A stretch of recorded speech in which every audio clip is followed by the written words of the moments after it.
Ayan, good morning mga katipa. Ayan. Ayan po ay pinunta natin yung bagong chapel o simbahan ng Barangay Milagrosa, no. Yan po siya mga katipa, ay nasa likuran ko, no. Siyempre, happy fiesta. Yan. Barangay Milagrosa, patron Our Lady of Milagrosa. Yung sa November 27 po ang kanilang kapiestahan mga katipa. Ayan, pasukin natin yung loob mga katipa.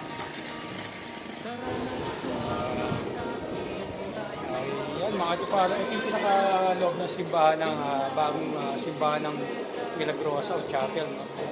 Pero alam ko sa November 27 gaganapin po yung misa dito mga katipa. Ayan, ito po yung pinaka-nila. Ayan, shoutout sa mga batang ko. Ayan, happy fiesta. Ayan, happy fiesta inyo.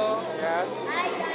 Ayan, po. Ayan, tatapusin nyo ito mga katipa. Ayan. Mga kabataan dito. Ayan, yung ating pasilip dito sa bagong simbahan ng Barangay Milagrosa. Ayan, shoutout. Ayan, mga kabataan natin. Ayan, shoutout daw. Shoutout sa Barangay Milagrosa. Ayan. Ayan. Siguro sa fiesta, bagong fiesta tapos na to. Itong simbahan ng bagong simbahan ng Barangay Milagrosa. Okay. Shoutout. Ayan, shoutout ang mga kabataan dito sa Barangay Milagrosa.